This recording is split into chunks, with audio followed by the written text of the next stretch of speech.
नमस्ते दोस्तों। शिव सूत्र की इस दिव्य और अद्भुत यात्रा में मैं आप सभी ज्ञान प्रेमियों का स्वागत करती हूँ। उन सभी दिव्य चेतनाओं को जो मेरे साथ इस यात्रा में जुड़ी हुई हैं, मैं सबको प्रणाम करती हूँ। सबको मेरा नमन। दोस्तों, शिव सूत्र की यात्रा में हम पहला अध्याय शंभोपाय अध्याय के शिव सूत्र 20 तक समझ चुके हैं। यदि आपको 1 से लेकर 20 तक के शिव सूत्र शंभोपाय अध्याय के देखने हैं, सुनने हैं, तो आप मेरे चैनल पेज पर जाकर जो प्लेलिस्ट है शिव सूत्र आत्मज्ञान की, आप उस प्लेलिस्ट को कंप्लीटली वॉच कर सकते हैं। दोस्तों, आज हम जो पहले अध्याय के बचे हुए 2 शिव सूत्र हैं, शिव सूत्र 21 और 22, उन्हें समझेंगे और इसी के साथ हमारे शिव सूत्र के शंभोपाय अध्याय की जो यात्रा है, यानी पहला अध्याय हमारा यहाँ पर समाप्त हो जाएगा। आगे आने वाली वीडियोस में हम शक्तोपाय अध्याय, जो अगला अध्याय है, उसे प्रारंभ करेंगे। दोस्तों, शिव सूत्र 21 शुद्ध विद्योद्धा चक्रेशत्व सिद्धि। दोस्तों, यहाँ पर शुद्ध विद्या का मतलब है प्योर नॉलेज, सच्चा ज्ञान, शुद्ध ज्ञान। और दोस्तों, वो शुद्ध ज्ञान, वो सच्चा ज्ञान क्या है? True knowledge of the self, यानी स्वयं का ज्ञान, आत्मज्ञान, अवेयरनेस, जागरूकता, विटनेस कॉन्शियसनेस, हमारी आत्मा। यही है हमारा सच्चा स्वरूप और यही है शुद्ध ज्ञान, सच्चा ज्ञान। यानी शुद्ध विद्योद्धा मतलब कि हमारे भीतर ये सच्चा ज्ञान, ये शुद्ध ज्ञान का उदय होना, हमारे सच्चे स्वरूप के ज्ञान का उदय होना। और चक्रेशत्व सिद्धि का मतलब ये है हमारे भीतर जो सूक्ष्म शरीर है, उसमें जो ऊर्जा केंद्र हैं, उन पर हमारा नियंत्रण होना। तो ये शिव सूत्र हमें ये ज्ञान दे रहा है, जब हमें स्वयं का ज्ञान होता है, जब ये सच्चा ज्ञान हमारे भीतर उदय होता है, जब हमें सेल्फ रियलाइजेशन होता है, जब हम उस उच्चतम दिव्य अवस्था में पहुंच जाते हैं, तो हमारे एनर्जी बॉडी में स्थित जितने भी हमारे ऊर्जा केंद्र हैं, हमारे चक्रास हैं, हम उन्हें मास्टर कर लेते हैं। यानी कि कोई भी साधक जब एक सेल्फ रियलाइज्ड योगी हो जाता है, तो वह अपने चक्रों का स्वामी बन जाता है, वह अपने चक्रास पर मास्टरी पा लेता है। यानी यहाँ पर हो जाती है इनर एनर्जी मास्टरी। यानी अब आप अपने चक्रास पर कंट्रोल पा चुके हैं। आप उन ऊर्जा केंद्रों में स्थित ऊर्जाओं को अब आप नियंत्रित कर सकते हैं, आप उन पर नियंत्रण प्राप्त कर लेते हैं। यानी जिस साधक को अपने शुद्ध चैतन्य, अपनी शुद्ध आत्मा का ज्ञान हो जाता है, जिस साधक की आत्मा या चेतना शिव चैतन्य बन जाती है, शिव चैतन्य से जुड़ जाती है, तो वह अपने भीतर ऊर्जा केंद्रों पर नियंत्रण प्राप्त कर लेता है। ये अवस्था इस एहसास को दर्शाती है कि आत्मा उस परम सर्वोच्च चेतना से भिन्न नहीं है, उससे अलग नहीं है, कोई डुअलिटी नहीं है। इस अवस्था में अहंकार यानी ईगो का विनाश हो जाता है। ये अहंकार, ये ईगो ही तो है जो हमें हमारे सच्चे स्वरूप, हमें हमारे सच्चे ज्ञान से दूर करती है, उस पर एक पर्दा डाल देती है। ये अहंकार ही हमें हमारे सच्चे स्वरूप का बोध नहीं होने देता। और हमारा सच्चा स्वरूप क्या है? कि मैं शरीर नहीं हूँ, मैं मन नहीं हूँ, मैं शुद्ध चेतना हूँ, मैं शुद्ध आत्मा हूँ, जो स्वयं उस दिव्य परमात्मा का छोटा सा अंश है, उस दिव्य चेतना का छोटा सा अंश है, जिन्हें हम लॉर्ड शिवा कहते हैं। लॉर्ड शिवा जो स्वयं सुप्रीम कॉन्शियसनेस है, परम सर्वोच्च चेतना है, हम उनका ही एक छोटा सा अंश है। दोस्तों, यहाँ पर चक्रों पर नियंत्रण की बात केवल उन ऊर्जा केंद्रों के ऊपर नियंत्रण करने की बात नहीं की जा रही। दोस्तों, यहाँ पर तात्पर्य जन्म मरण के चक्रव्यूह से भी है। जब हम एक सेल्फ रियलाइज्ड सोल हो जाते हैं, जब हम एक सेल्फ रियलाइज्ड योगी हो जाते हैं, तो हम इस संसार के चक्र से छूट जाते हैं। यानी डेथ और बर्थ की जो ये साइकिल है, हम इससे छूट जाते हैं। यही है चक्रेशत्व सिद्धि। एक योगी जो सेल्फ रियलाइज्ड है, जो आत्मज्ञानी है, उसके चक्रों पर उसका नियंत्रण अपने आप ही हो जाता है। फिर उसे कुछ एक्स्ट्रा एफर्ट्स करने की ज़रूरत नहीं पड़ती। और ऐसे ही आत्मज्ञानी योगी को दोबारा जन्म मरण के चक्रव्यूह में आने की भी ज़रूरत नहीं पड़ती। अब दोस्तों बढ़ते हैं अपने अगले शिव सूत्र की तरफ। शिव सूत्र 22, महाहृदय अनुसंधानम मंत्र वीर्य अनुभवः। दोस्तों यहाँ पर महाहृदय शब्द जो इस्तेमाल किया गया है ये भगवान शिव के लिए इस्तेमाल किया गया है कि भगवान शिव महाहृदय हैं और हम उस महाहृदय का छोटा सा एक अंश हैं।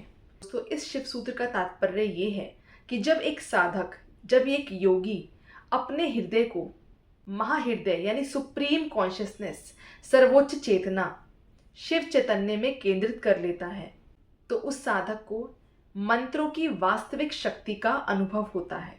दोस्तों इसका बहुत ही गहरा अर्थ है, बहुत ध्यान से सुनिएगा। दोस्तों मंत्र ये वो वाइब्रेशन होते हैं, ये वो साउंड्स होती हैं, वो स्पेशल ध्वनियाँ होती हैं जिनके अंदर अपनी दिव्य पावर होती है, इनकी अपनी एक ऊर्जा होती है। लेकिन दोस्तों मंत्रों की वास्तविक शक्ति का अनुभव हम तभी कर सकते हैं जब वो मंत्र हमने अपने हृदय से उच्चारण किए हो, ना कि सिर्फ होठों से।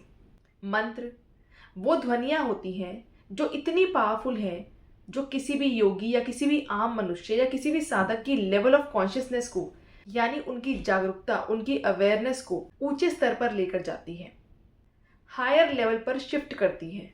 हर मंत्र के अंदर सृजनात्मक शक्ति होती है, यानी क्रिएटिव पावर, क्रिएटिव फोर्स, जिससे एक ठोस फल हमें प्राप्त होता है, जैसे हमारी हेल्थ में इम्प्रूवमेंट, विचारों में बढ़ती हुई सकारात्मकता, स्पष्टता, बेहतर एकाग्रता यानी बेटर फोकस, ऑरा क्लीनिंग और ऐसे और भी अनगिनत फायदे हैं जो हमें मंत्र चैंटिंग से प्राप्त होते हैं। लेकिन इन मंत्रों का फल हम तभी प्राप्त कर पाएंगे जब वो मंत्र हम अपने हृदय से, अपनी चेतना से चैंट करेंगे। दोस्तों आपने सुना भी होगा कि मानसिक जाप जो होता है उसकी पावर कई ज़्यादा होती है जो जाप हम बोल कर करते हैं। जो मंत्र चैंटिंग हम बोल कर करते हैं उससे 1000 गुना ज़्यादा पावर मानसिक जाप में होती है, जो हम अपना अंदर ही अंदर चुपचाप मेंटली चैंट करते हैं। दोस्तों मानसिक जाप का वास्तविक अर्थ यही है कि हम किसी भी मंत्र को अपने हृदय से, अपनी चेतना से चैंट कर रहे हैं। और दोस्तों किसी भी मंत्र को आप अपने हृदय से तभी बोल पाएंगे जब आपका हृदय उस महाहृदय में, उस सुप्रीम कॉन्शियसनेस में, लॉर्ड शिवा में केंद्रित होगा। जब आप स्वयं शिव चैतन्य हो जाएंगे, जब आप स्वयं शिव स्वरूप बन जाएंगे, जिस अवस्था में आप और उस परम सत्ता में कोई भेद नहीं। जैसे समुद्र का पानी अपने आप को विभिन्न आकार और फॉर्म्स में क्रिएट करता है, समुद्र के आसपास झाग भी होती है, फॉर्म बबल्स भी होते हैं, लेकिन ये सारी फॉर्म्स उस समुद्र की ही मैनिफेस्टेशन है, उस समुद्र की ही क्रिएशन है। यानी समुद्र और उसकी क्रिएटेड फॉर्म्स उससे भिन्न नहीं है। वैसे ही शिव चैतन्य खुद को इनफाइनाइट फॉर्म्स में अनुभव करते हैं। दोस्तों पिछले शिव सूत्र में भी हमने ये चीज़ समझी थी कि भगवान शिव अपने आप को अनंत रूपों में अनुभव करने के लिए उन्होंने अपने आप को मैनिफेस्ट किया, लेकिन वो मैनिफेस्टेशन उनकी शक्ति, आदि शक्ति, इच्छा शक्ति के कारण हुआ। यानी अगर लॉर्ड शिवा कॉन्शियसनेस है, चेतना है, तो शक्ति क्रिएटिव फोर्स है, शक्ति माँ प्रकृति है, इस पूरे ब्रह्मांड को जिन्होंने क्रिएट करा। तो वो जो सृजनात्मक शक्ति है, जो क्रिएटिव फोर्स है, वो माँ शक्ति है। शिव शक्ति के बिना अपने आप को विभिन्न रूपों में अनुभव नहीं कर सकते। दोस्तों वैसे ही अगर हम यहाँ मंत्रों की बात करें तो मंत्र भी उसी क्रिएटिव फोर्स यानी कि शक्ति की ही एक मैनिफेस्टेशन है। ये ध्वनियाँ भी उस माँ शक्ति की, आदि शक्ति की क्रिएटिव फोर्स है।